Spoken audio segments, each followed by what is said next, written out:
Jung के द्वारा लिखा गया है। एनी जुंग एक प्रकार की महिला लेखिका है जिन्होंने जन्म लिया 1964 में राउरकेला नामक स्थान पर हैदराबाद की ये पढ़ी लिखी हैं। हैदराबाद नामक एरिया में इनका जन्म हुआ है। इन्होंने ये बताया है कि जो बच्चे जो होते हैं अगर वो गरीबी में पैदा हुए हैं तो जाहिर सी बात है उनकी जो जिंदगी होती है वो एक्सप्लॉइट हो जाती है। किसके लिए? अपनी जिंदगी को चलाने के लिए। ग्रीनिंग पॉवर्टी यानी गरीबी में इतना ज्यादा वो पिट जाते हैं कि वो अपने जीवन को एक्सप्लॉइट कर देते हैं। Means they exploit their future and they do not have the courage to become a personality. तो जाहिर सी बात है उसी तरीके से सुखद मौसम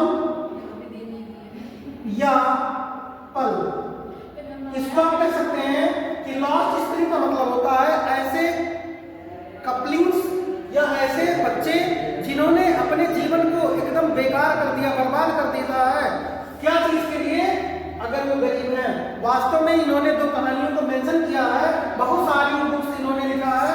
बहुत सारी बुक्स में आपका पहला आ गया लॉस्ट स्प्रिंग्स आ गया, उसके बाद stories of the stolen childhood यानी ऐसे बच्चे जिनसे उनका बचपना छीन लिया जाता है। कुछ इस तरीके की कहानी को एक्सप्लेन करती है एनी जुंग। और ये प्रकार के बाल्यकाल में किसी भी बच्चे को, बाल्यकाल मतलब चाइल्डहुड एज में किसी भी बच्चे से काम करवाना उतना ज्यादा बेनिफिशियल नहीं होता है और वो उनके मेंटल प्रेशर को मतलब मेंटल अवेयरनेस को प्रेशराइज कर देता है। सोशली उनको जो है डिस्ट्रॉय कर देता है। यानी each and everything which they have to grow in their life, ठीक है, surely they think ruin the life. तो कहने का तात्पर्य यह है कि लॉस्ट स्प्रिंग के द्वारा एनी जुंग का कहना है कि बच्चे जो आजकल के होते हैं अगर वो उनसे भविष्य में काम लेना है तो उनको उस गरीबी के दलदल से हटाइए, पहली चीज। दूसरी चीज, एक उम्र तक उनको काम में मत भेजिए। इंडियन कॉन्स्टिट्यूशन एक धारा भी बनाया हुआ है, ठीक है, लेबर चाइल्डहुड, है ना। तो इस तरीके से बहुत सारी कहानियों को इन्होंने बनाया है। एक है आपका लॉस्ट स्प्रिंग, उसमें दो कहानी इनक्लूड होती है। बताया जाता है कि एक कहानी है जिसमें एक होता है साहिब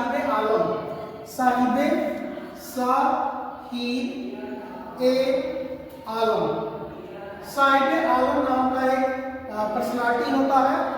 वो चाइल्ड एज में होता है और वो गार्बेज के एक डिस्ट्रॉइंग पॉइंट पर जाता है। डेली उस गार्बेज को इकट्ठा, गार्बेज में से कुछ चीजें स्क्रैच करता है, फाइंड आउट करता है और उन चीजों को ये जो एनी जुंग होती हैं उन चीजों को देखती हैं। ये कहानी आपकी दिल्ली नामक सिटी और जो है दिल्ली नामक सिटी में एक एरिया पड़ता है सीमापुरी। तो सीमापुरी में ये डेली देखती हैं बच्चों की रूटीन, जैसे एक प्रकार की जैसे बर्ड्स की झुंड जो होती है ना, एक फ्लॉक ऑफ लोकेट्स कह सकते हैं या बर्ड की एक झुंड हो सकती है जो सुबह में आती है और दोपहर में लापता हो जाती है। उसी तरीके से गली और मोहल्ले के बहुत सारे बच्चे जो कचरे में आकर के उस कचरों को इकट्ठा करते हैं, गार्बेज को इकट्ठा करते हैं। उस शब्द को हम अपने इस स्टोरी के माध्यम से रैग पिकर कह सकते हैं। रैग पिकर मतलब कचरा इकट्ठा करने वाला है, कबाड़ी वाले जिसे बोल सकते हैं। तो मैं ये जो होती हैं एनी जुंग ये देखती हैं सारी चीजों को और एक दिन जाकर के पूछती हैं, ठीक है, व्हाट आर यू सर्चिंग? तो कहता है कि आई एम सर्चिंग, ठीक है, I am searching gold in it, है ना। इस गार्बेज के कलेक्शन में मैं अपने जीवन को खोज रहा हूँ, अपने अर्निंग्स को खोज रहा हूँ, अपने लिविंग्स को खोज रहा हूँ। तो इस तरीके से समटाइम्स आई फाइंड अ रूपी इन द गार्बेज एक स्लोगन दे दिया गया है। कभी कभार मैं कुछ चंद सिक्कों को पा जाता हूँ, कुछ रुपयों को पा जाता हूँ, जिससे मैं बहुत ज़्यादा खुश हो जाता हूँ अपनी जीविका को इजी लाइफ में कन्वर्ट करने के लिए। और जाती हैं और कहती हैं कि तुम क्या खोजते हो? तो बताता है ये सारी चीज़ें खोजता हूँ। उसके बाद वो एक जो है गिबली एक वर्ड है, नॉर्मली वो बोलती हैं कि why do you not go to school, है ना, स्कूल आप क्यों नहीं जाते हो? तो बताता है कि there is no school situated in my locality, so I am unable to attend the school, ठीक है। तो कहती है ठीक है, अगर हम यहाँ स्कूल बनवा दें तो कहता है इनर्जेटिक होकर के कहता है कि अगर आप स्कूल बनवा देती हैं तो मैं एजुकेशन यहाँ पर ग्रहण कर लूँगा। इस तरीके की बात को वो एक्सप्रेस करता है। और कुछ दिन बाद वो फिर एक रास्ते से जाती हुई दिखती हैं, मतलब कमिंग टुवर्ड्स टू हिम, है ना, उसकी तरफ आती हुई दिखती हैं। तो वो जाकर के पूछता है कि have you prepared the school anywhere?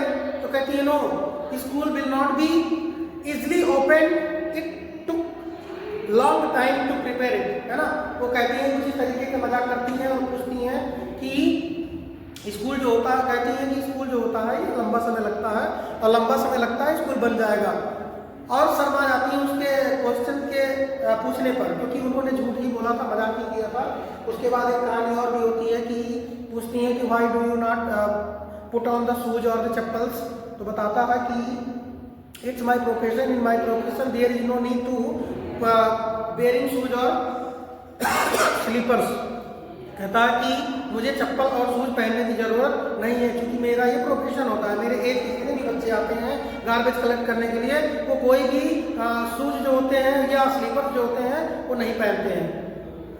तो उसके बाद में फिर क्या होता है, इस तरीके की रूटीन, और ये बताता है कि मेरे साथ का एक लड़का है जो काम करने वाला होता है, वो उसके पिताजी वहाँ प्रीस्ट हुआ करते थे, पुजारी हुआ करते थे मंदिर में। तो वो जाता था बाल्यकाल में, वहीं जाकर के वो चप्पल वगैरह इकट्ठा कर लेता था। तो कहने का तात्पर्य है स्टोरी के कि ये एक प्रकार की जो है बहुत दयनीय स्थिति होती है। Poverty is the major condition of their life, ठीक है। If anybody decreasing for the poverty condition, so that is not good for their life, ठीक है।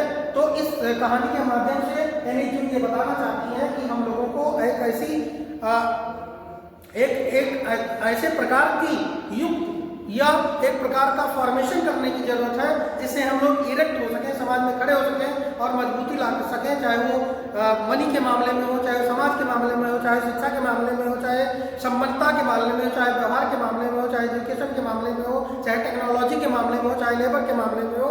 जिस भी प्रकार का मामला होता है उन हर एस्पेक्ट में हमको अगर आगे बढ़ करके अपनी लाइफ को जो है डिस्ट्रॉय होने से, एक्सप्लॉइट होने से बचाया जा सके, जिससे लेफ्ट जो पोर्शन आपका लाइफ होता है वो आपका जीवन अच्छे से बीत सके। इसी में दूसरा कहानी ये बताती है कि एक मुकेश नाम का लड़का होता है, मुकेश नाम का लड़का होता है, और मुकेश जो होता है ये शौकीन होता है। क्या शौकीन होता है? कहता है कि I want to drive a car. वो बचपन में ही सोच लेता है कि मुझे एक जो है कार चलाना है, मुझे एक कार ड्राइव करना है, मुझे कार का मैकेनिक बनना है, कार चलाना है। जबकि उसके जो फोर फादर्स होते हैं, उसके जो पेरेंट्स होते हैं, उसके परिवार के अन्य सदस्य जो होते हैं, वो बैंगल्स का कारखाना खोले हुए होते हैं, बैंगल्स का कारोबार करते हैं, बैंगल्स का कारोबार बहुत अच्छे पैमाने पर करते हैं, और फर्नेंसिस में काम करते हैं, भट्टियों में एक बंद कमरे में बहुत मेहनत करते हैं, but they are not capable to earn much amount money that can survive the high life style for the particular area. तो उसमें समस्या इस बात की आती है कि मुकेश अपने उन लाइफ से उब चुका होता है। ये कहानी बेसिकली फिरोजाबाद की है, और फिरोजाबाद में घरों में विभिन्न प्रकार की चूड़ियों बनाने के संयंत्र लगाए गए हैं, और वहाँ पर अक्सर देखा जाता है कि लगातार चूड़ी का कारोबार 20 साल तक जो आदमी कर लेता है, पहली चीज़ तो वो जो अपनी लाइफ होती है बहुत अच्छे से बिता नहीं पाता है, और उसके साथ साथ अपने आप की रोशनी भी खो देता है। तो कुछ इस तरीके की सिचुएशन का सामना करते हुए मुकेश अपना डिटर्मिनेशन जो होता है वो बदल देता है कि मैं कार भी चला लूँगा और कार का भी जो है मैकेनिक बन जाऊँगा। इस तरीके की विचारधारा को लेकर के और आगे बढ़ता है। और इसमें यह भी दिखाया जाता है कि मुकेश जो होता है उसकी भाभी होती हैं, उसके भैया होते हैं, उसकी मम्मी होती हैं, उसके पापा होते हैं, और उसकी एक सिस्टर होती है। ये सारे कैंडिडेट उस परिवार में होते हैं, but they are not suffering their life in a good at the best profession, so it is not good for their society and their communication environment. So it is hope that कि ये ऐसा बताया जाता है कि उनका जो situation है मुकेश का ये बहुत अच्छा नहीं है। तो इस तरीके से एनी जून ये बताना चाहती है कि ये जो कहानी है ये फिरोजाबाद की है, और इससे साबित होता है कि मुकेश नाम का जो लड़का है ये सारे सिचुएशंस का सामना कर चुका है। यानी फिरोजाबाद की ये कहानी है। फिरोजाबाद की कहानी है, इसमें जो है बताया जाता है, इसमें बहुत सारे फैमिली मेंबर्स होते हैं और मुश्किल से अपने जीवन को सर्वाइव भी कर पाते हैं, इतनी ही अर्निंग्स होती है। तो यहाँ पर साथ कुछ क्वेश्चंस हैं जो एक्वायर कर रहे हैं, मैं थोड़ा सा उसको भी एक्सप्लेन करना चाहता हूँ। देखें, इसमें लिखा गया है, क्वेश्चन है, इसमें कुछ क्वेश्चंस हैं, जैसे मैं बता दे रहा हूँ। लिखा गया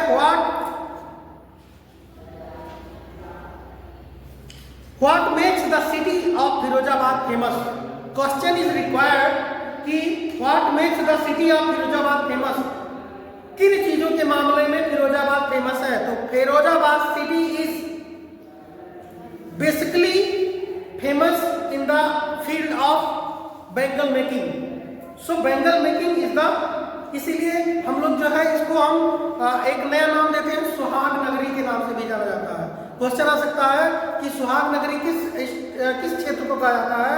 तो यू विल रिप्लाई दैट कि सुहाग नगरी is called Firozabad. Next question है कि mention the hazards of working in the glass bangles industry. किस प्रकार का हजार्ड्स आता है, किस प्रकार का भयावह आता है, किस प्रकार का तूफान आता है उन लोगों के जीवन में जो ये बैंगल्स का कारोबार उन क्षेत्रों में करते हैं। ऐसा बताया जाता है कि इस कहानी में बताया गया है कि एक अच्छी सुंदर लड़की होती है जो अपने बाल्यकाल में ही इस चूड़ियों का कारोबार करती है, और जब उसकी शादी की उम्र होती है तो उसके पास पैसे तो हो जाते हैं लेकिन उसके पास में आंख नहीं होती है। Means she